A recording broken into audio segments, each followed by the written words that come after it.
出征前，谢景城承诺等他凯旋归来就娶我，我等了5年。凯旋那天，爹爹带着婚书上门，却被轰了出来。他说要我娶她可以，但只能是妾，无3媒6聘，10里红妆，更无凤冠霞帔。那日花轿摇摇晃晃路过侯府，他和兄弟们笑作一团。哈哈，我开玩笑的，没想到你还当真了。为了嫁给我，竟连最低贱的妾室都愿意。林静欢，你怎么那么贱啊？围观的人越来越多，他却命人剥去我的喜服，栽赃我偷了摄政王的御班旨，强行拉着我游行报官，直到摄政王匆忙赶来，将我拥入怀中。谢景城脸一下白了，我狼狈地被谢景城从轿子里拽了出来。他身后几个兄弟笑得人仰马翻，堂堂林家大小姐，竟自甘下贱，为了我们阿成，连当妾都愿意，也不怕给林家蒙羞。就算是妾，也得我们阿成点头同意才行。阿成，看在林大小姐对你痴心一片的份上，你就收了她吧，反正是她主动送上门的，你也不亏。说完又是一阵哄堂大笑。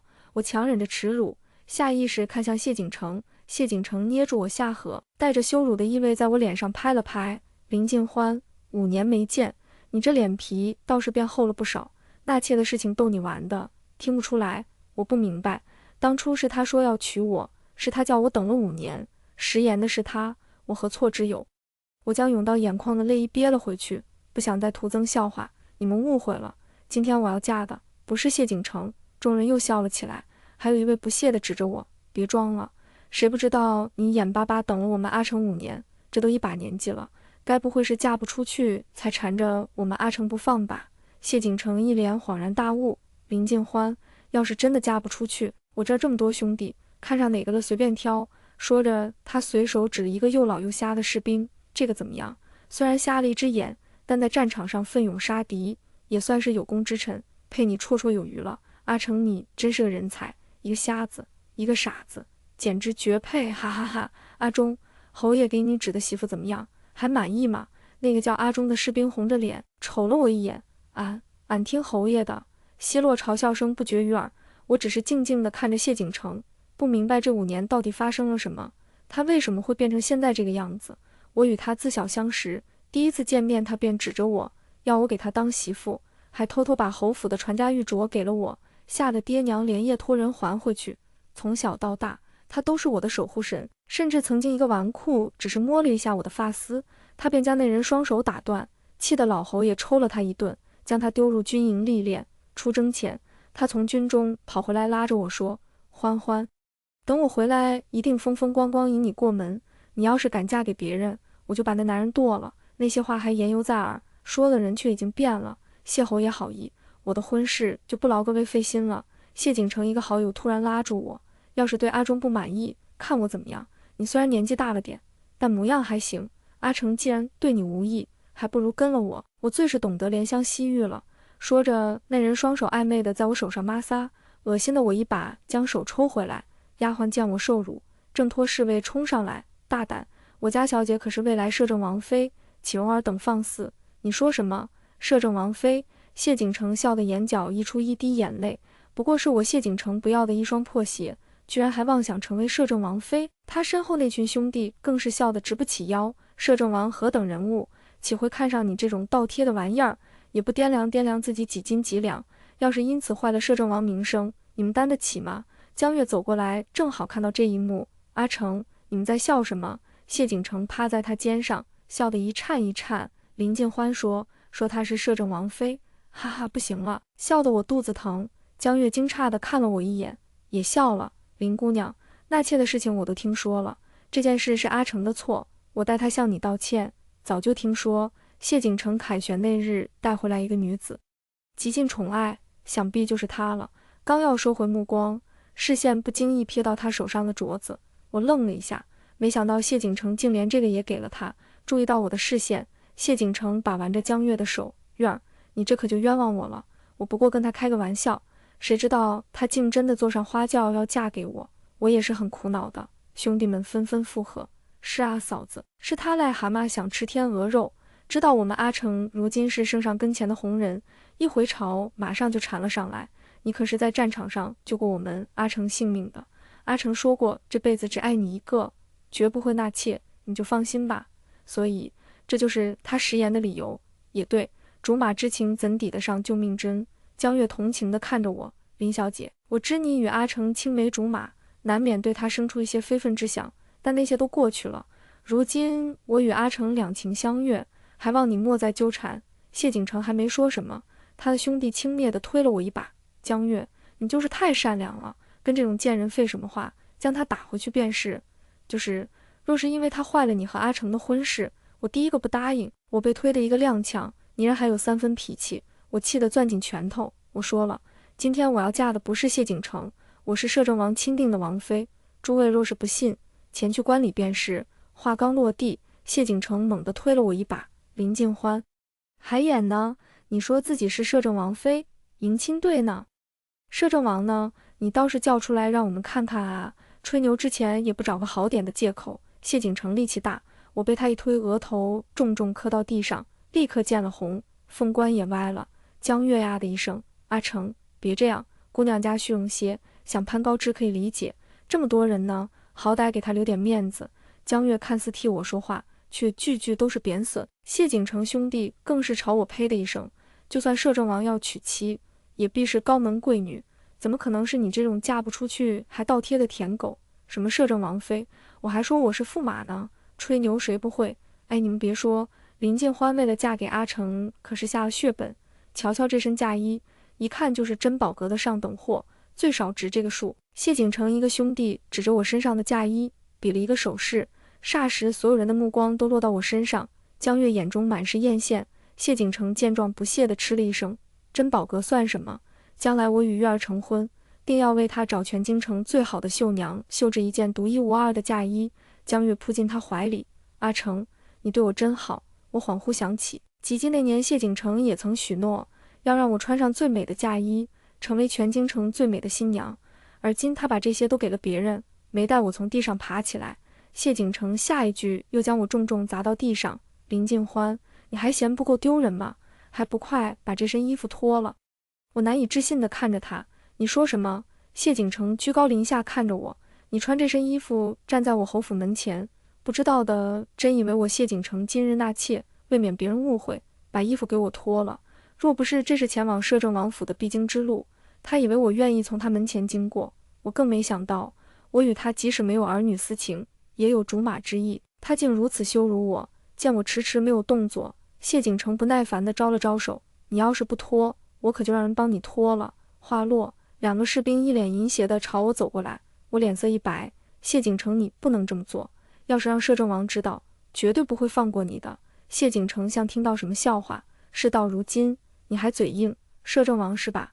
我就在这等着，看谁能把我怎样。那两个士兵已经冲到面前，一把挥开挡在我面前的丫鬟，肮脏恶心的大手朝我伸过来，我吓得失声尖叫。我没有骗你们，我真的是摄政王妃啊！呲啦一声，布帛碎裂的声音在耳边响起，一枚玉扳指从我怀中掉了下来，正好落到谢景城脚边。看到那枚扳指，我急得差点哭出来。这是摄政王送我的信物，可以证明我说的都是真的。众人一听，面面相觑，一时拿不定主意。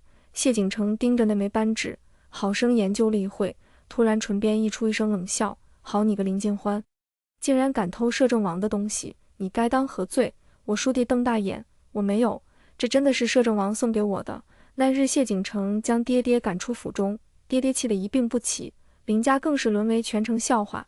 第二日，王府的人便送来这枚扳指和聘礼，说摄政王看上我了，不日将迎娶我为摄政王妃。为了父亲，更为了林家名声，我咬牙答应下来。谢景城却认定他是我偷的。这扳指我在摄政王身上见过，说是给未来妻子的定情信物，他怎么可能会在你手上？说你是如何拿到他的？江月闻言一脸不赞同地看着我，林姑娘，我原以为你只是有些贪慕虚荣，没想到竟如此胆大妄为，偷到皇家之物可是死罪，就算我有心帮你，也无能为力，还和他废什么话？他犯下如此大错，我看这次还有谁能救他？我咬牙指着那枚扳指，这就是摄政王送给我的，不信咱们可以去找摄政王对质。谢景城不屑地嗤了一声，摄政王岂是你想见就能见的？我再给你最后一次机会，这扳指是哪来的？我还是那句话，摄政王送的。谢景城见我冥顽不灵，脸上寒意更甚，不说是吧？来人，把他押去官府。我看他能嘴硬到几时。我被人压着，狼狈地往府衙走去。围观的百姓越来越多。这不是林家那姑娘吗？怎么了这是？听说偷了摄政王的东西，侯爷正要拿她去送官。林姑娘和侯爷从小一起长大，我还以为侯爷此次凯旋必会迎她进门，没想到闹成如今这样。谁说不是？没看到林姑娘还穿着嫁衣吗？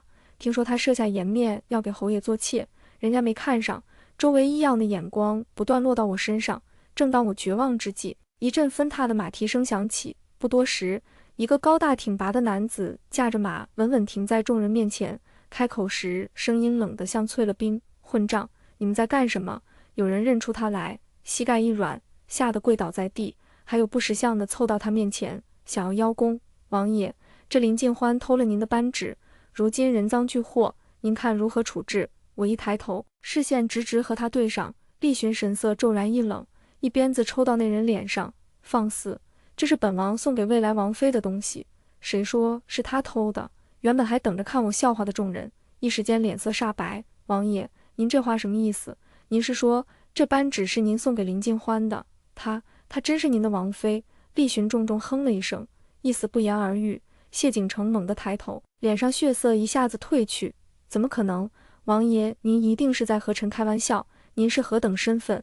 怎么会看得上他？厉寻不语，他冷冷瞥了谢景城一眼，越过人群，走到我面前。额头的伤口还在往外渗血，衣裳坏了，凤冠乱了，浑身脏兮兮的，看上去比街边的乞丐好不了多少。厉寻脸色瞬间阴沉下来。谁干的？这是我第一次见到摄政王，不知为何竟有种很熟悉又安心的感觉。我想要开口，眼泪却怎么也止不住。丫鬟终于寻到机会，挣脱侍卫的束缚，一把冲过来。回王爷，他们误会小姐今天要嫁给侯爷为妾，故意羞辱欺负我们小姐，还污蔑她偷了您的东西，要拉她去报官。我们小姐冤枉啊！求王爷为我们小姐做主。厉寻闻言，浑身透着一股低气压，握着鞭子的手紧了紧，地上已经跪了一片，个个吓得大气都不敢喘。谁都没反应过来之前，他已经啪啪击鞭子甩到谢景城身上，雪白的锦袍瞬间染上血色，足见行刑之人力道多重，怒气多深。厉寻沉着脸望向谢景城时，眼中透着丝丝寒意。谢景城，你好样的，本王的王妃你也敢动？几鞭子下去，谢景城一声不吭，只是面色白得骇人。他一瞬不瞬地盯着我，似是不相信我真的成了摄政王妃。动完手，厉寻脸色稍缓，他一把脱下披风罩到我身上，看到我额上的伤口，怜惜地吻了吻。痛不痛？我吓得手足无措，良久才轻轻摇了摇头。厉寻不顾在场众人，将我打横抱起，还没走两步，谢景城忽然错身拦下他。侯爷，这是什么意思？谢景城脸色发白，王爷，您一定是搞错了，林尽欢出身卑贱，怎么可能是您的王妃？这其中一定是有什么误会。说着，他朝我低斥一声：林尽欢，还不快从王爷身上下来！若是冲撞到王爷，你担得起吗？我下意识就要从厉寻身上下来，倒不是惧怕他的威胁，只是在这么多人面前搂搂抱抱，多少有些不自在。谢景城见状诡异地松了口气，只是没等他这口气喘匀，厉寻将我抱得更紧了。没有误会，她是本王亲自求娶的王妃，今日受此大辱，本王定要为她讨个说法。话落，江月和谢景城一众弟兄吓得冷汗都下来了，个个噤若寒蝉，低着头大气都不敢出。只有谢景城仍不知死活拦在厉寻身前。我莫名其妙看着他，不明白他到底想干什么。谢景城似是无法接受这个事实，他看着我，神情有些慌乱。不可能，欢欢，你不是喜欢我吗？你怎么可能嫁给别人？我知道了，你一定是被逼的，对不对？王爷，我与欢欢有婚约在前，君子不夺人所爱，还望王爷把她喊给我。此话一出，全场静得落针可闻，我更是一脸懵逼地看着他。撕毁婚约的是他，说那妾只是戏言的也是他，如今我成了摄政王妃，他又要将我讨回去。谢景城到底把我当成什么了？还从来没有人敢与摄政王抢女人。厉寻不悦地眯了眯眼，谢景城，你可知自己在说什么？谢景城拱了拱手，臣与他自小青梅竹马，早已私定终身，还望王爷成全。我差点气笑，明明是他不顾青梅之情，不守承诺，让我林家沦为所有人眼中的笑话，方才更是聚众羞辱于我，怎么还有脸说出这种话？厉寻不屑地扯了扯唇，丝毫没将他放在眼里。若本王没记错的话，侯爷早已退婚，还有了红颜知己，如此，本王又怎算夺人所爱？谢景城脸上一瞬没了血色，他看着我极力辩解：欢欢，事情不是你想的那样，我可以跟你解释的。你先和我回去。我往厉寻的怀中缩了缩，我和侯爷没什么好说的。谢景城被我的动作取悦，侯爷听到了，欢欢如今是本王的王妃，不是什么阿猫阿狗可以胡乱攀扯的。谢景城还想追上来，一群护卫突然冲上前，将谢景城、江月等人团团围住，把他们压下去，听候发落。厉寻抱着我翻身上马，我吓得紧紧抱住他，生怕跌下去。厉寻轻笑一声，在我耳边说了句抱稳了。身后传来谢景城撕心裂肺的嘶吼：欢欢，你不能嫁给他！我下意识想要回头，却被厉寻按入怀中。他无视谢景城，带着浩浩荡荡的迎亲队伍抵达摄政王府。他一路将我抱进房中，给王妃好好梳洗一下。刚走出浴池，就看到厉寻，他背对着我，手里拿着一个小巧的陶瓷罐。见我出来，厉寻主动上前，我这才知道他要给我上药。见我吃痛，他小心地在我伤处吹了吹，小心翼翼地如同对待稀世珍宝一般。欢欢，对不起，本王有事来晚，让你受委屈了。我有些受宠若惊，堂堂摄政王居然向我道歉，心里不由一暖，也驱散了因谢景城等人引起的一丝不快。上完药，他又从侍女手中接过梳子，我惊得瞪大眼，本能躲了一下。王爷，厉寻按住我，熟练地替我挽了个发髻，又戴上全新的凤冠凤簪。以前母妃在的时候，最喜欢我给她梳发，母妃走后，我已经多年未替人梳过。欢欢，以后我给你梳好不好？视线不经意和镜子中的他对上，我没来由红了脸，轻轻嗯了一声。原来那身嫁衣已经毁了。厉寻变戏法似的拿出一套全新的嫁衣，绣工之精美，竟不比珍宝阁原来那身差。一切准备就绪，厉寻牵着我走入厅堂，宾客都已经酒后多时。拜完堂，门外突然传来一阵兵器相交的动静。欢欢，你不能嫁给他！谢景城浑身是血打了进来，雪白的锦袍已经被血浸透，分不清是他的还是其他人的。兄弟们跟在身后，又气又急的想要拉住他。谢景城已经杀红了眼，根本不管不顾。他朝我伸出手：欢欢，我来带你回家。我皱了皱眉：侯爷这是何意？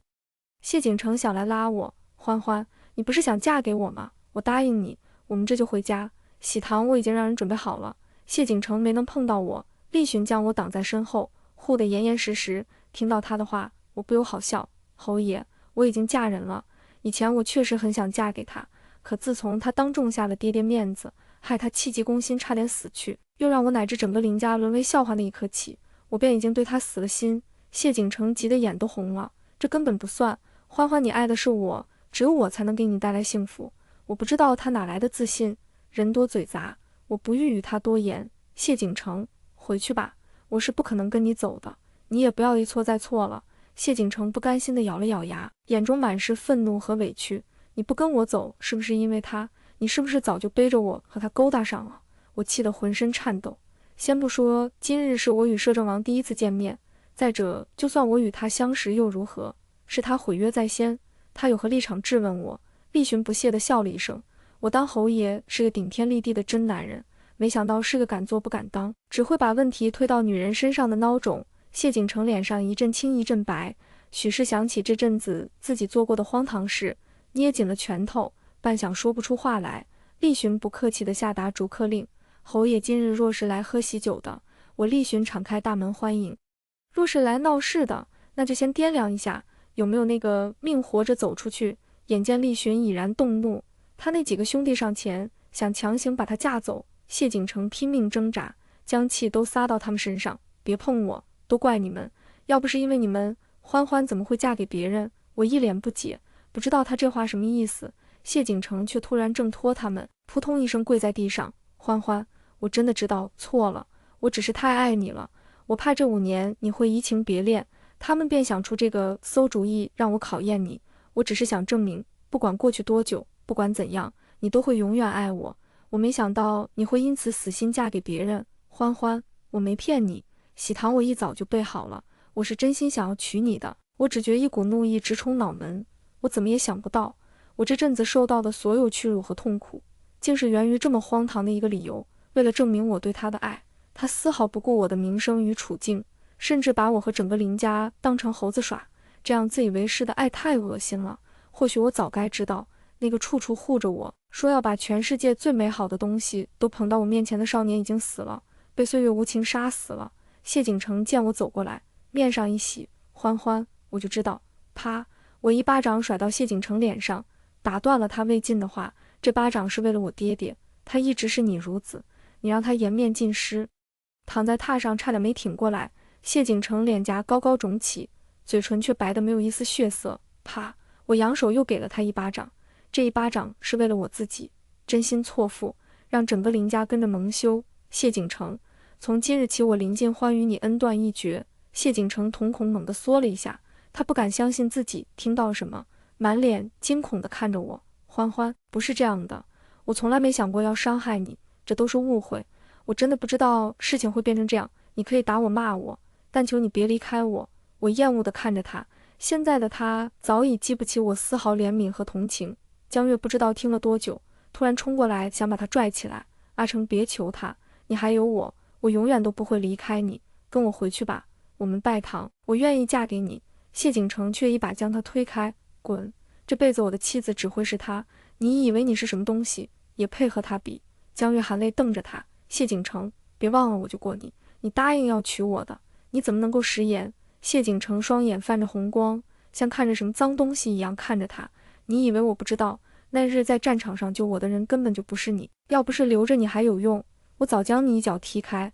江月眼神心虚地飘了飘，还想解释，谢景城却不给他这个机会。戏也看够了。厉寻不耐烦地开始赶人，谢景城不肯走，眼看又要和护卫发生冲突，最后兄弟们将他打晕带了出去。婚礼上的事情很快传到皇上耳中。当夜，厉寻被急召入宫，本来皇上也想见我，被他以我身体不适为由挡了回去。看到厉寻回来，我忐忑地迎了上去。厉寻看出我的紧张，笑着安抚：欢欢别怕，我已经和皇上解释清楚了，他没有怪罪你的意思。我这才松了口气。王爷，您为什么对我这么好？我与他素未谋面，他却独独挑中我成为王妃，今日又当着所有人的面对我百般呵护，还替我在皇上面前掩护。厉寻将我拥入怀中，笑道：自然是因为我心悦你。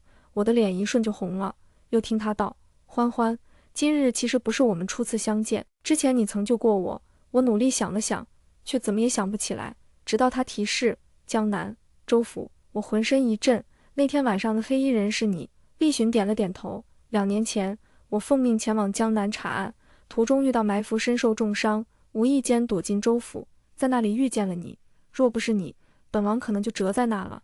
厉寻一说，我全想起来了。2年前，我和娘去江南看望姑母，一天夜里，一个黑衣蒙面的男子突然闯进来，我没来得及尖叫，便被他捂住嘴。本以为是什么采花贼，我都已经做好同归于尽的准备，乃知他只是受了伤，逼我给他包扎，还威胁我若是敢喊人，要州府所有人陪葬，吓得我小脸煞白，连连向他保证，他才松开我。替他包扎后，我不知怎么睡着了。第2天醒来，人已经不见了。那阵江南不太太平，我怕给周林两家遭来祸事，将这事烂在肚子里，谁都不敢说。要不是厉寻提起，我都已经快忘记了那天的事情。圣上虽未怪罪于我，但谢景城带人闯进摄政王府，已经犯了忌讳，听说挨了100大板，同行的几个好兄弟无一幸免，伤还没好，他拖着病体跪在王府前，要求见我。我与他已经没什么好谈的，便也没见。后来谢景城晕倒，江月叫人将他抬了回去，只是没想到江月贼心不死，为了逼谢景城娶她，竟给他下药。谢景城不惜捅了自己一刀，也不肯碰他，这一下伤上加伤，他足足在床上躺了1个多月。江月被他赶出去后，天天在侯府前破口大骂，每次都被下人撵走。如此几次之后，他也就不再来了。身上的伤彻底恢复之后，谢景城奉命驻守边关，此生无诏不得入京。出发前，谢景城派人给我送了一样东西，萧家传给未来儿媳的传家玉镯，我看都没看，让人还了回去，因为最好的我已经拥有了。厉寻送我的那枚扳指，自戴在脖子那天起，我便没摘下来过。正想着，厉寻突然从身后抱住我，欢欢，在想什么？我笑着拉过他的手，附在肚子上，在想我们的宝宝一定是这个世界上最幸福的孩子。厉寻刮了刮我的鼻子，那是自然，不止宝宝，本王的王妃也会是这个世界上最幸福的女子。接下来我们来听下一个故事。将军出征回来了，他还带回一个怀孕的女子。他俩成亲拜堂的时候，高堂上坐着的是我。我有时候觉得谢灵书并不爱我，虽然将军府的人都众口一词，说他对我与众不同，他肯定爱我。久而久之，我竟也信了这种说法，甚至产生了一种他真的爱我的错觉。直到他凯旋时带回一个怀孕的女子，我才顿悟，错觉就是错觉，不爱也始终不会变成爱。楚真就是他带回来的女子，有着4个月的身孕，我很难不去想，这个孩子不是他的。昌伯看看他，又看看我，支支吾吾半天，问我人要怎么办。我把手心的瓜子悉数倒回盘中，无所谓地说：养着呗，养一个是养，养2个也是养，这么大一个将军府，总不至于连个人也养不起。昌伯痛心疾首地骂我是个傻的。我往日里尊敬他，现在倒有些烦他不识趣。什么傻的话可不能这么说，我心里明白着呢。将军出征后偶遇了一段绝美爱情，是人间再正常不过的故事。谢灵书是个将军，所以他偶遇一段绝美爱情也是理所当然的事。不过我口头上还是和昌伯说：昌伯你先去忙吧，我等谢灵书回来。谢灵书从宫里回来的时候已经是半夜，他从背后搂住我，把脑袋埋在我颈窝里蹭了蹭。好累啊，我侧过头，没在他身上闻见相思雀的气息，我直觉不妙，当即用手推开他的脑袋，一字一句问他：我的相思雀呢？谢灵书抿起嘴，我与他认识2年，自然知道这个动作代表着什么。他觉得对不起我，我有些想笑，但一颗心在顷刻之间跌进了冰窟，冰得我颤抖起来。我扯扯嘴角，露出一个难看的笑：你把我给你护身的相思雀拿去就楚真了是不是？谢灵书放低声音，低声下气地和我解释。我总不能看着他死，他解释的理由天衣无缝，即便我是一株没有心的铁树线，也觉得这个理由真是感动到令我无法反驳。他错了吗？他没错，人命关天，他没有办法看着楚真死，所以用我的半条命去救下他。我定定地看着他，说不出一句话。我第一次见到谢灵书时，我还只是棵自闭的铁树，不习惯自己读人心的能力，于是我扎根在山里，只想着就这样等缘分，等花期到临，直到谢灵书出现在我面前。他出现时身上伤痕累累，他的血流淌在我树根下，滋味又苦又涩。我看向他的内心，却看不见任何东西。这世界不存在我读不透的心，所以我欣喜若狂，以为他是我的缘分。我画了人形出来，用相思雀一半的精血救下他。救下他后，我虚弱了好长一段时间。他把我带回他的营帐休养，我看着他打胜仗，看着他被封了将军，最后对方的降书快马加鞭去了京都，他也就带着我回到京都。抵达京都那天刚好下着雨，小道上处处滚着水，我在人间鲜少见到这种大雨，因此兴奋地赤脚在雨中淌水玩。他为我打着伞，陪我从街头走到街尾，街道两侧的人纷纷笑话我，也跟着笑话谢灵书。我在众人嘲笑中茫然地回过头，看见他一直跟在我身后，对我弯着唇角笑。那时的谢灵书的眼中只有我，根本不在乎别人会不会笑话他。如今呢？我问他：你爱我吗？谢灵书眸子中的光亮了起来，他张开口，几乎要斩钉截铁地说爱。我眼疾手快捂住他的嘴，继续问：那你爱楚真吗？他似乎想说不爱，可是楚真肚子里的孩子实在无法向我解释，因此他嗫嚅半天，最终什么也没说。他眼中的光逐渐暗淡了，我看着他的双眼，心里竟异常平和。当年眼里只有我的少年，如今连爱谁都不能说出口。我不愿意看见楚真，于是把自己整日关在小院里看书。但我万万没想到，人间有一条道理，叫山不救我，我来救山。楚真来到我的院子，规规矩矩朝我请安，妾身给姐姐请安。我们铁树一脉，开了灵石后就是独身一人，别说姐妹，连父母都是没有的。因此我莫名其妙，谁是你姐姐？楚真脸色一白，忽然跪在我面前，是妾身失言，妾身不该与夫人姐妹相称。她身后的婢女小声打断她的话：小姐，她不是将军夫人，谢将军根本没娶她。其实她说的没错。我点点头，正要让她掀起来，余光却瞥见谢灵书往我这边赶来，他匆忙的连练功服都没换下来，身后还跟着一位我没见过的婢女。走到我院门口时，他先紧张地看了眼楚真，然后才看向我，就这一眼，让我心底的怨恨蹭蹭往上冒，怎么压也压不住。我冷眼看着谢灵书，口里的话却是对着楚真讲：“你愿意跪就跪着吧。”不等他们开口，我率先站起身，朝着屋里走去。我反手关上门，听见院子中谢灵书让楚真先回去。没多久后，楚真崴了脚，谢灵书抱着她离开我的小院。我的院子静下来了，安静的好像楚真、谢灵书完全没有出现过一般。我忽然觉得好没意思，于是我躺回自己床上，用方才的书盖了脸，恍恍惚惚睡着了。我感受到婢女陈安轻轻拿起我脸上的书，她小声惊呼了一声：“书怎么湿了一块？”我心里觉得好笑，书盖在我脸上怎么会湿一块呢？但我眼角无端溢出一滴泪，我恍遭雷劈，心想原来是因为我哭了呀。一天后，京都出现了关于我的流言，他们说谢灵书根本不爱我，是我死活赖在将军府不走，谢灵书怕驳了我会让我的面子不好看，所以才一直纵容我。而支撑这些流言的依据是，谢灵书一直没有娶我，更有甚者，说我不是将军夫人，却在蹉跎未过门的将军夫人。一时间，我在京都从将军心尖上的人变成了个恶人，流言也传进了谢灵书耳朵。听说他为此震怒，让官府去抓散布谣言的人。他雷厉风行的手段让京都的人惶恐了好长一段时间，但流言蜚语并不会因此而结束。他的迷妹越来越多，也越来越多的人坚信他根本不爱我。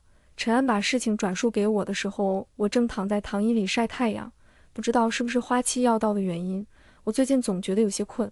他在我身边来回踱步，语气义愤填膺。这些流言一定是楚真放出去的，没想他看上去柔柔弱弱，心思却这么歹毒。这种人要是做了将军夫人，将军府一定永无宁日。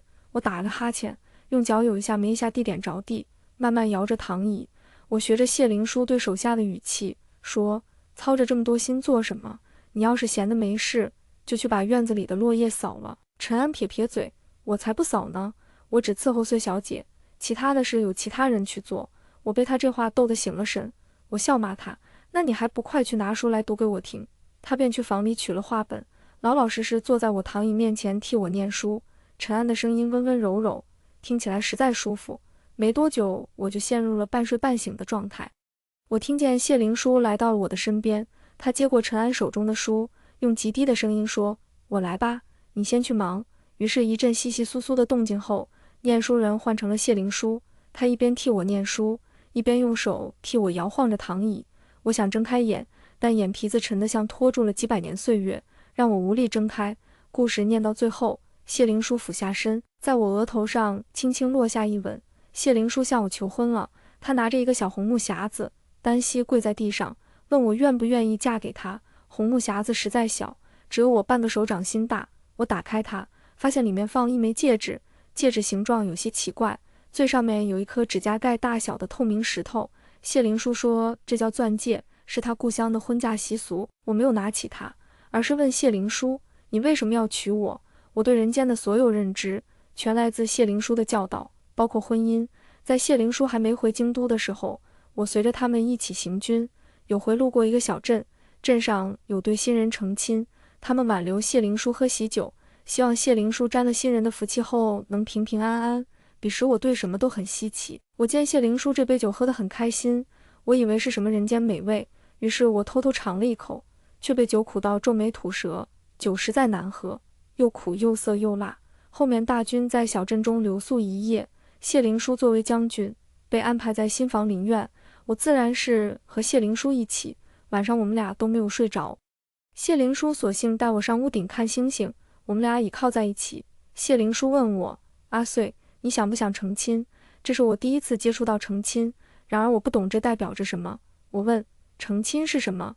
谢灵书想了好一会儿，然后告诉我，成亲是两个相爱的人为彼此负起的责任。这又涉及了我的盲区。我茫然地问他：“相爱是什么？责任又是什么？”他笑着捏住我的脸，认真和我讲解：相爱就是互相喜欢，愿意为对方做任何事情，而责任就是用心去完成自己应该做的事，去实现自己给出的承诺。就比如说，我娶了你，那我就不能伤害你，不能欺骗你，心里只能有你一个，不能再有其他人。没等我说些什么，他忽然自言自语起来，我还不能娶你，我可能会死在战场，如果我死了，你要怎么办？他说这话的时候，眼神中写满了沮丧，他的眼睛湿漉漉的，像一条小狗，让人心疼。于是我捧住他的脸庞，用额头抵住他的额头，我轻声说，你不会死的，我会救你。也许是我回忆太久了，谢灵书又唤了我一声，阿穗。我回过神，静静地看着他，心里说不出是什么滋味。我合上匣子，风轻云淡地说，你不该娶我，你应该去娶楚真。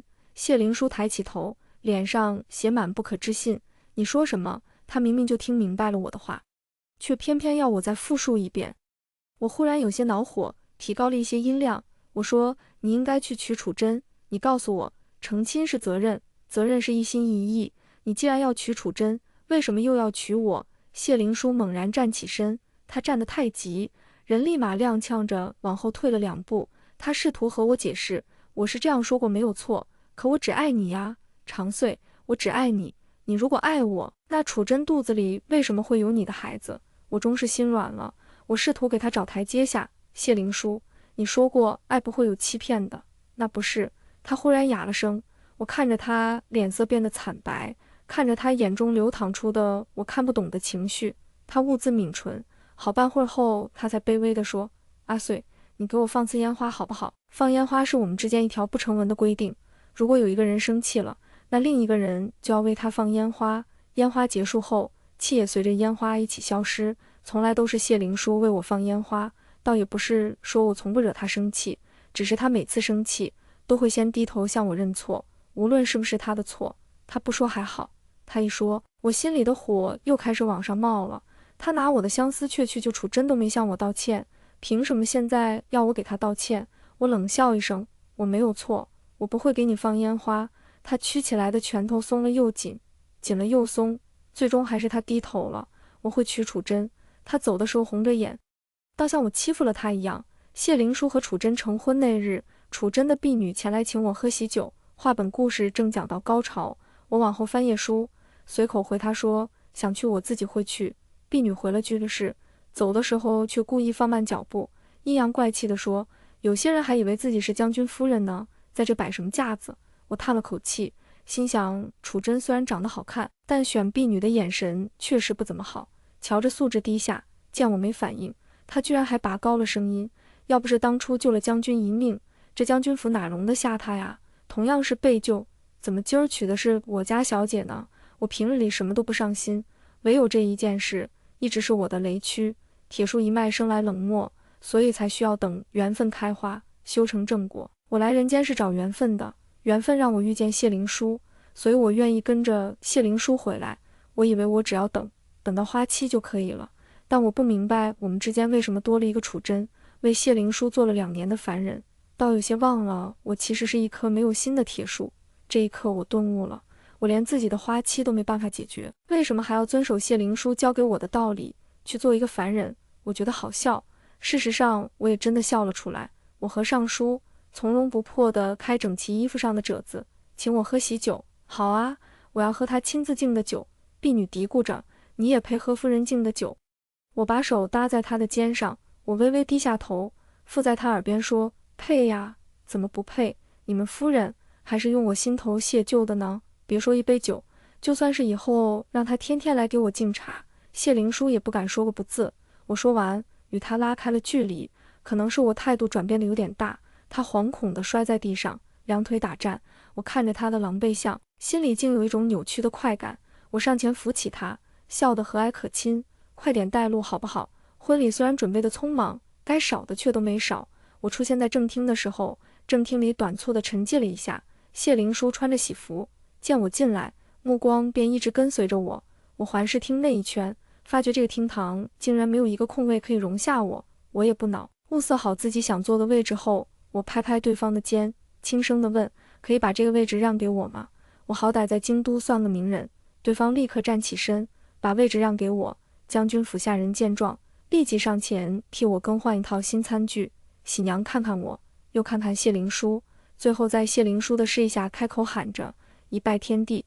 他们牵着红绸带，拜了天地。喜娘又喊：“二拜高堂，谢灵叔是个孤儿，所以高堂上没有人。这一拜应该还是拜天地。”楚真正要弯腰，我忽然开了口：“慢！”所有人的目光纷纷望向我，我在众目睽睽下依旧不慌不忙。既然没有父母，这高堂拜我倒也不过分吧。顿时人群沸腾起来，我听见他们在说我大胆，说我果然是个恶人。没关系，尽管说，我才不在乎。我继续说，我记得有一个词，是指形容恩人像父母的词，那个词是什么来着？谢灵叔面色复杂地看着我，再生父母。我一拍掌，对，就是这个词。我救了你一次，又救了楚真一次，你们俩这高堂拜我也很合适，对不对？没等谢灵叔说话，楚真先开了他的盖头，他含着一双泪眼，语气凄凄切切：“我知道将军今日娶我，姐姐心里定然不舒服，可这高堂姐姐做不得呀。日后将军若是与姐姐成婚，岂不是惹祖宗们生气？况且救我的是将军，又何来姐姐救我一次的说法呢？”他说那么多，我就听明白了一个意思，他不肯拜我啊，也没关系，反正做主的又不是他。我故意看着谢灵叔，你觉得呢？谢灵叔喉结滚了滚，最终他开了口：“合适。”我在楚真的惊愕神色中坐上高堂。自打我在婚礼上出尽风头后，我就再没和楚真见过面。这日太阳正好，我照旧拿着画本在院中看书。陈安从外头走来，手中拿了支纸鸢。穗小姐，我们去后花园放纸鸢吧。我不想动弹，但陈安平日里极其维护我，难得他央求我一回，我也就顺了他的意。不曾想楚真在院中看鱼，我懒得搭理他，正要找个位子躺一躺，余光却发现站在我身侧的陈安突然扑通一下跪在我脚下。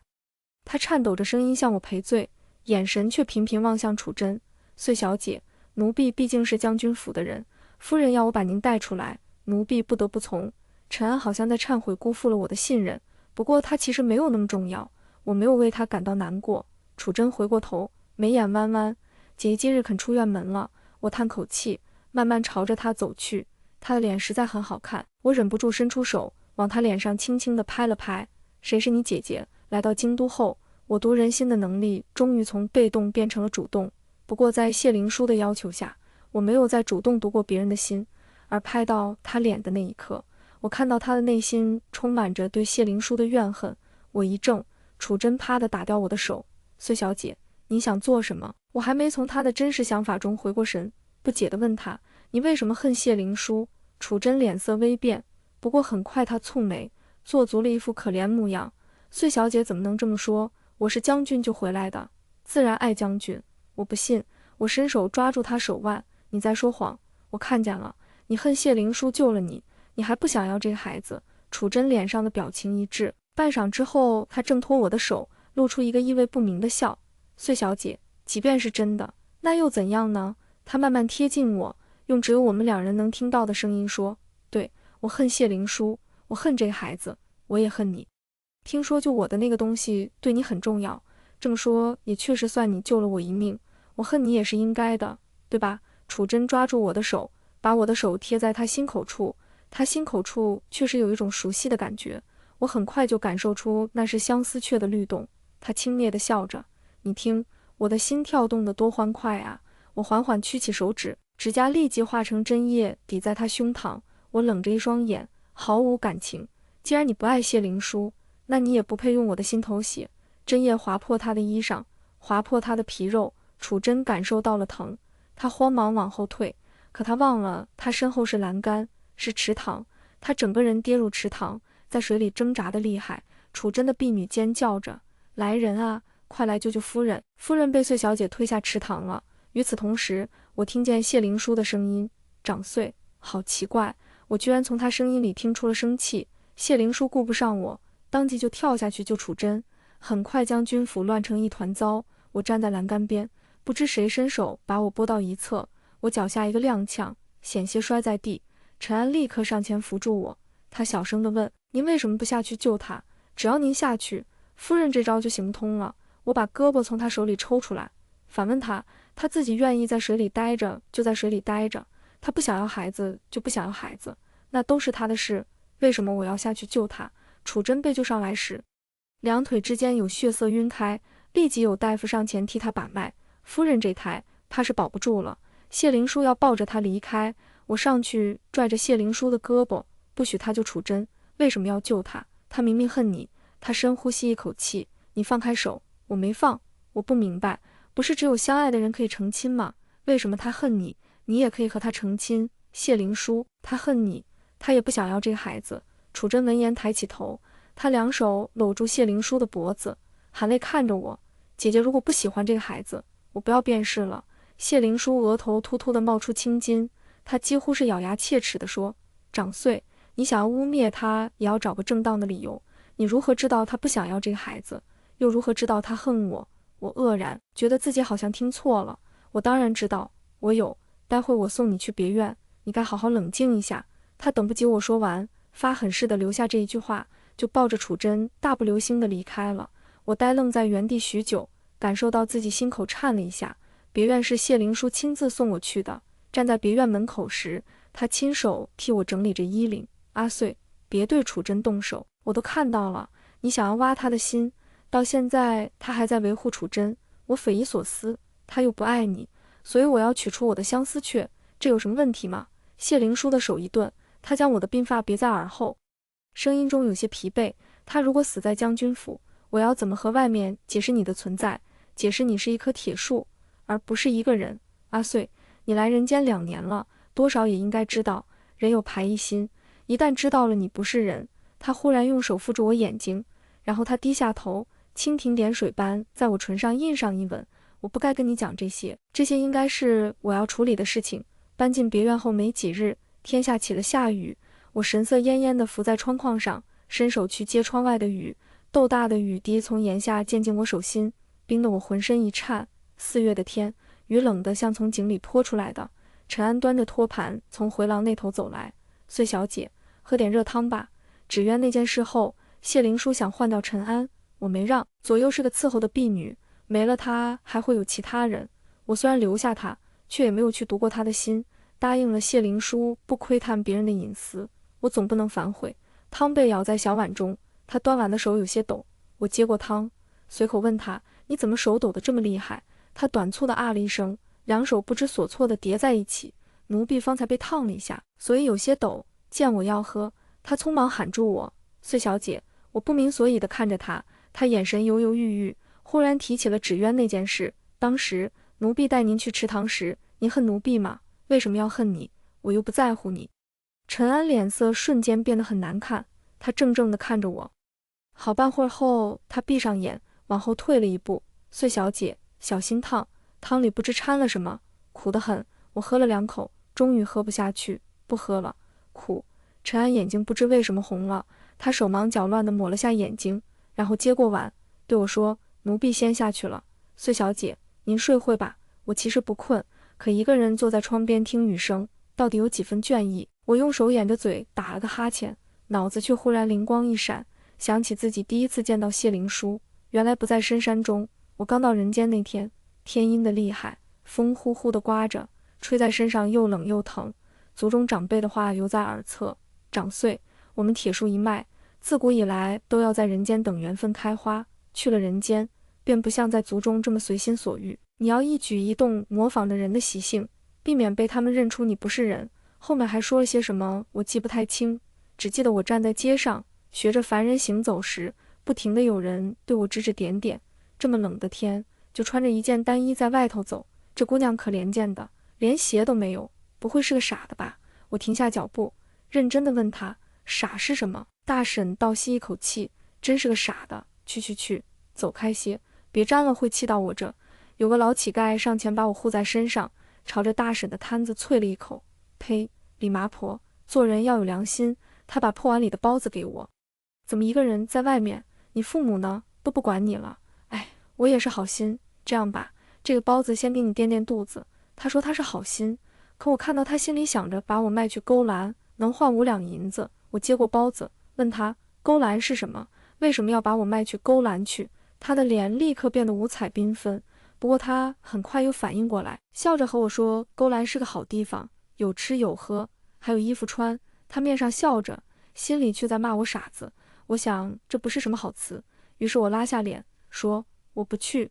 乞丐立刻翻脸，他要拽我走，不过我本体是个铁树，还是有些分量的。他拽不动我，一气之下把我踹翻在地，对我拳打脚踢。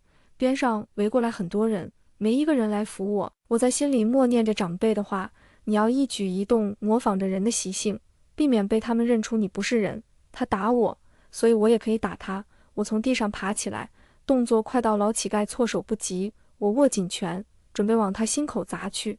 就在这时，一柄长枪从我颈侧边伸过来，敲下我的拳头后，枪尖很快抵在老乞丐胸膛上。喂，给他道歉。我回过头，看见我身后有一支小队，为首的少年骑在马上，他披着斗篷，神色懒散，眉眼中却透露着锋芒。老乞丐立刻给我磕头认错，头磕得震天响，但我没理他，我的目光一直在谢灵书身上，把他绑起来送到衙门去。谢灵书松开马绳，从马上跃下来，解开斗篷披在我身上。他替我系绳时，手擦过我的颈侧，他被我的肌肤冷得倒吸一口气。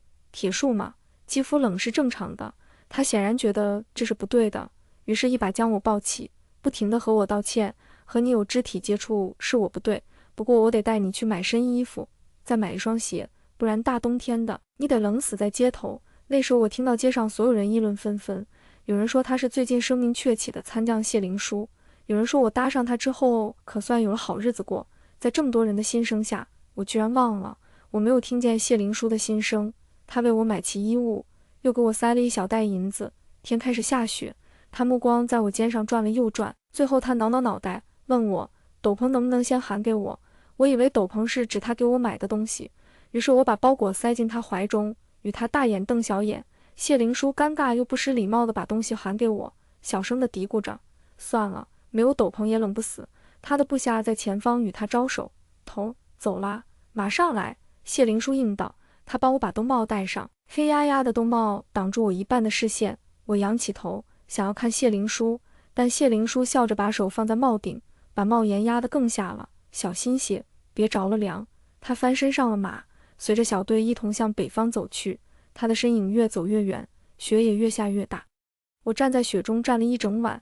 第二日天光乍亮时，我也沿着他离开的方向离开了。我睁开眼时，发现谢灵书守在我身侧。他好像衰老了很多，眼下青黑一片，胡茬也冒了出来，还有我那双最喜欢的眼睛也成了死气沉沉的模样。见我醒来，他几乎没有任何动作，只是握着我的手稍微动了动手指，活像个木头人。我暗想，我从他手中抽回自己的手，喊他回神。谢灵书。谢灵书眼睛蓦然有了光彩，他羞得靠过来，用力抱紧我。醒过来了就好，醒过来了就好。你睁眼时，我以为你又把我忘了，就像禹州的那个雪天，你站在人群里，眼睛里却映不出任何东西。那时你好冷漠，我猜你记不住我。后面你果然把我忘了。他的呼吸喷洒在我后颈上，让我觉得有些痒。我想推开他，推了2下，竟然没推动。谢灵书，我要喘不过气了。谢灵书仿佛没听见我说话，自顾自地说起来，我没想到陈安会听从楚真的安排，给你下毒。他明明伺候了你那么多年，怎么忍心把毒药端给你？毒就在那碗汤里，好在你挑嘴，只喝了2口。他说话颠三倒四，语无伦次的。我刚想骂他清醒一点，把事情捋清楚再和我说，话还没出口，忽然有个滚烫的东西滴在我后颈上，顺着我的脊梁滑了下去。我打了激灵，反应过来，这是谢灵书的眼泪，长穗。我好怕你醒不过来，他的委屈和难过都藏在眼泪里。我准备骂他的话，突然一个字也说不出。我把下巴搁在他的肩上，头一次温声细语安慰他，我是无敌的铁树仙，我不会有事的。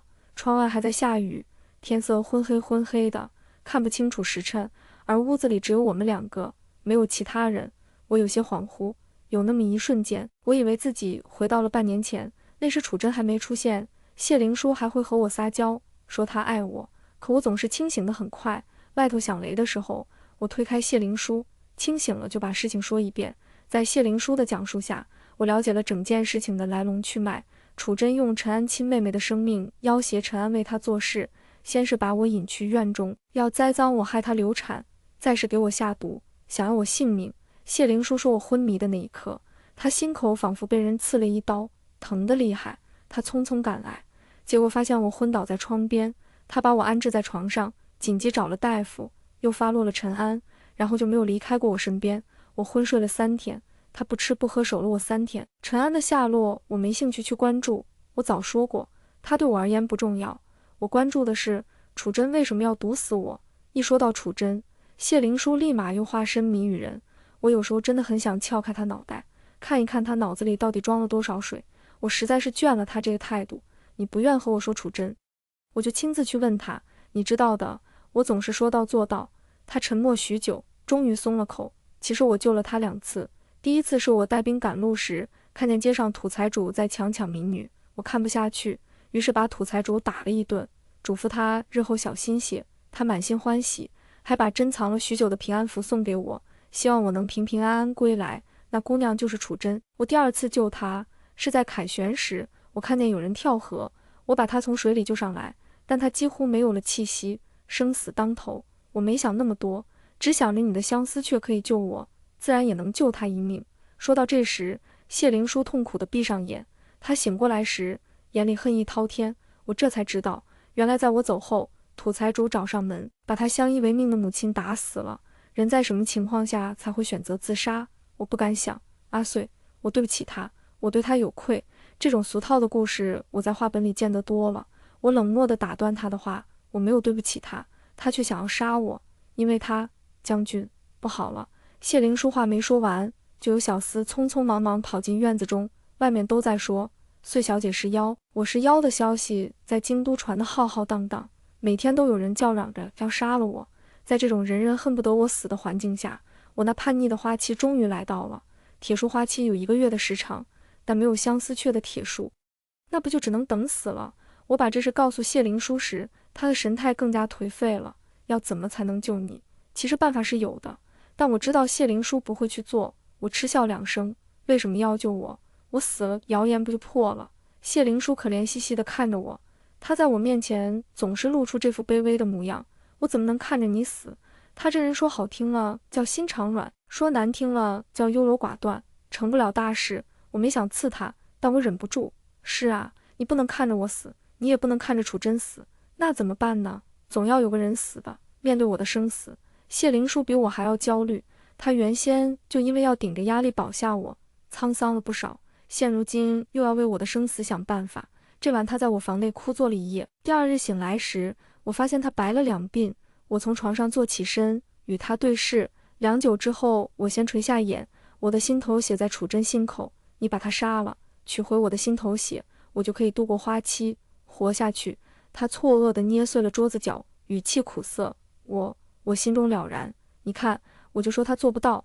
我顿时又觉得无趣，于是躺下身，背对着他。不肯就算了，话这么说，但闭着眼，我心里有了定夺。谢灵书不肯杀楚真，那我亲自去取楚真的心头血。我来人间是为了度过花期修成正果的，把自己折在人间算什么？花期来临的第7日，谢灵书被召进了宫。临走前，他千叮咛万嘱咐，让我千万待在别院等他回来。我嘴上应着好。等他离开后没多久，我也出了门。没想到我一出门，外头便有人朝我砸来鸡蛋与烂叶。自从遇见谢灵书后，我何曾受过这种委屈？当即我就接住即将砸上我头的鸡蛋，砸了回去。那大妈被砸中头，她哎呀一声，倒在地上大哭。果然是妖怪啊！救命啊！妖怪要吃人了！顿时好多人朝着别院门口围过来，他们对我指指点点，心生恶毒而肮脏。场景复刻了禹州雪天，但这一次我没有等到谢灵书，是别院的粗使婆子把我拉回了别院。将军让你别出去，你怎么非要出去？我要去将军府。姑娘啊，不是我说你，将军对你再好，那也是成了家的。这得亏是将军夫人大度，还准许你住在别院。既然将军夫人不欢迎你回去，你也就不要舔着脸往上凑，做那碍眼的狐妹子。我愣在原地，理智告诉我别在意这话，心底却波涛汹涌，怒意几乎要将我推进海浪中。我甩开他的手，想说若不是我大度，楚真能活到现在。但我张张嘴，陡然呕出一口血，许是那点毒给我留了后遗症。我的花期竟然只有7天，短到连墓地都来不及选。缘分1000年，生死一瞬，足以承不起我。我要死了。很久以前，谢灵书告诉我，人死的时候会出现走马灯。我问他怎么知道，他说因为他死过一次。也可能是因为这个原因，所以我才一直看不到他的内心。不过那时我没在意，我一心追问他，铁树仙如果死的时候会不会有走马灯？现在我知道了，铁树仙死的时候也会有的。可是这走马灯，怎么全是谢灵书的故事？我看到谢灵书从一个无权无势的孤儿走到今天这一步，看见他在朝堂上据理力争，说我绝不是妖，他也绝不把我交出去，我就在他的身边。可他看不见我，圣上下令，杖责20。谢灵书挨了20板，却依然不肯低头。他坚决要维护我，他是将军，他打过许多胜战，圣上还依赖他，拿他没辙。因此圣上勃然大怒，拂袖离去，让他跪在殿前反省，什么时候想通了，什么时候离开。谢灵书背脊上鲜血四流，腰杆还挺得笔直。殿外守卫劝慰他：谢将军，您这是何必呢？不过是一个女子而已。他合眼，语气平淡地反驳守卫：她是我的阿穗，她不是妖。我的阿穗4个字令我浑身一颤。我慢慢在他面前蹲下，与他平视。这是我第一次这么用心地打量他。我印象里那个少年意气的谢灵书好像老了，他的眉头总是皱在一起，像化不开的山川。我捧住他的脸，又用手一点一点抚平他的眉头。突然他呕出一口血，我下意识避开，眼睛却不由自主地看了眼天色。这是我呕血的时刻，他竟然也会跟着有反应。紧接着谢灵书猛然站起来，大概是跪得太久，他起身时一个趔趄，摔在地上。守卫匆匆扶起他。谢将军，他咬着牙忍痛，多谢。从殿门到宫门的距离长长一段，他扶着墙一点一点往外走。我跟在他身侧，想搀扶他，却触摸不到他。守卫急忙喊住他：谢将军，没有圣上口谕不可离去。他头也不回。我回来自会向圣上请罪。出了宫门，他夺下一个人的马，从怀中掏了锭银子给他：借用一下你的马，麻烦你带回来将军府领回。他策马回了别院。别院中兵荒马乱，众人走的走，散的散。我躺在地上，无人问津。谢灵书颤抖地探了下我的鼻息，感受到我鼻息虽然虚弱，但还活着。他松口气，把我抱起来。他怀里一个我，身侧一个我，这画面委实有点好笑。我笑不出来，因为谢灵书把匕首刺进了自己的心口处。他总是能洞悉我话里的漏洞。我的相思却救了楚真，也救过谢灵书。所以谢灵书的心口也有我的心头血，他不肯杀楚真，只好把自己的心头血还给我。我惊呼一声，手忙脚乱去捂他的伤口，可那血流过我的指缝，流到了长穗身上。我看见长穗身下伸出了树根，一点一点朝着谢灵书心口探去。谢灵书抱紧我，他把下巴抵在我的头顶，任由我的根脉吸食着他的心头血，一直想问你爱不爱我，可我又怕你不爱我，你只是习惯了我。我哑着声想问爱和习惯有什么区别。他忽然轻轻地笑了：你要是醒着，肯定要问我爱和习惯有区别。我呼吸一滞，眼泪蓦然就掉了下来。我不告诉你，你不明白区别，我就当你是爱我了。我的根扎在他心口，他疼得脸色发白，嘴唇也青了起来。长穗，等花期过了，就离开人间吧，回到你的故乡，然后忘了我。他声音越来越薄弱，弱到我几乎听不见。别去找楚真，是我对不起他，他到死都还惦记着楚真。我想刺他2句，可渐渐的，他没有了气息。谢灵书留下的最后一句话是：啊，阿穗，我好疼啊！是他以前惯用的撒娇语气，只是这一次我没有回应他。我也好疼啊！我的胸口几乎要被疼痛撕裂，我感受到4只百骸里有无数只蚂蚁在撕咬我，这种感觉太陌生了。走马灯走到了尽头，我缓缓开眼。谢灵书保持着紧抱我的姿势，我忍不住搂住他的头，嚎啕大哭。谢灵书，我没用。我虽然名头里带个仙字，但我一不会法术，二不能让人起死回生。非要说有那么点灵异之处，那就是铁树仙成功度过花期后，可以为世人送上一个祝福。这有个屁用？我爱世人吗？我不爱。楚真不知从哪得到了谢灵书死的消息，他只身一人来到别院，站在门口拍掌叫好。好一个间谍情深，他那么爱你，他死了，你怎么不为他殉情？他眼底的恨意毫不收敛。我一直觉得奇怪，在谢灵书的陈述里，他救过楚真2次，可楚真却恨他，为什么？我不知不觉问出了声。他细细地品味着我的神情，随后他露出一个恍然大悟的神色，他大笑起来。原来他也不是什么都告诉你的，不愧是楚真，他总能在我的雷区上精准蹦迪。在你眼里，谢灵叔是个好人，对不对？可在我眼里，他还不如一个恶人。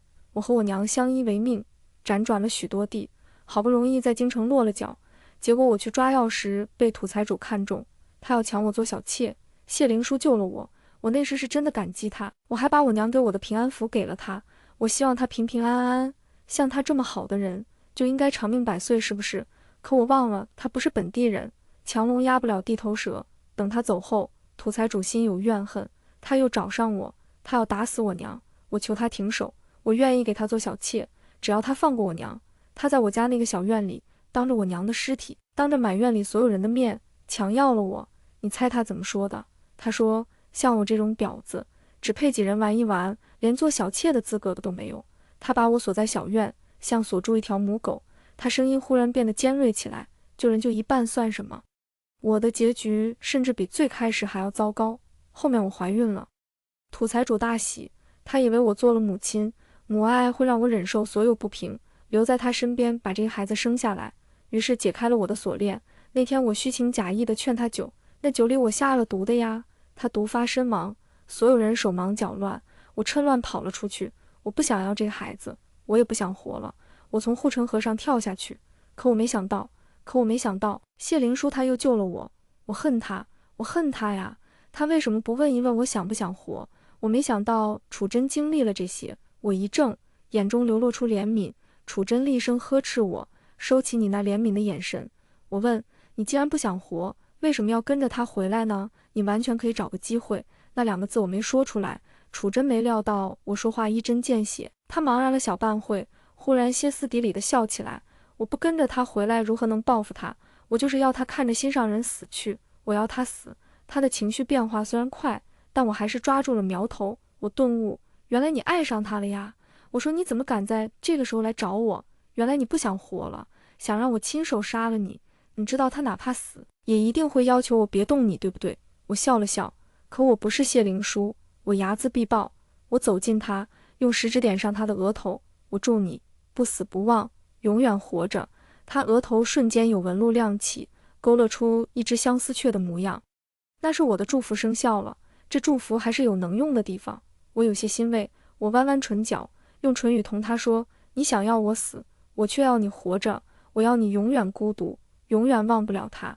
楚真愕然，他后退一步，撕心裂肺地哭喊着，你凭什么决定我的生死？我给他最后一击，你说现在谁才是妖？他尖叫着跑出去，我猜他肯定是去验证他到底能不能死，但我不想跟出去验证结果。我把谢灵叔的尸体搂在怀里，和他认错。我还是做不到放过楚真，但我没有杀他，你别生气，我给你放烟花。我搜刮出别院的所有烟花，一起点燃。谢灵叔以前总是会为我放烟花，我很爱看烟花在天空绽放的那一刻，红的绿的，像春天的颜色，很好看。而谢灵叔从来不看烟花，他总是在看我，可这次他不会看我了，世间不会有谢灵叔这么一个人了。我仰着头，眼眶中却忽然滚下了泪，一颗接着一颗，频繁到仿佛在落雨。我回到了故乡，从此扎根在故乡，沉默寡言。有时候也会有年轻的铁树先来问我，铁树开花要等1000年，是不是太久了些？我想了想，说没关系，铁树一脉向来擅长等待。还有半句话我没说，缘分或许可以等你1000年，但不一定是对的。我和谢灵叔就是错的缘。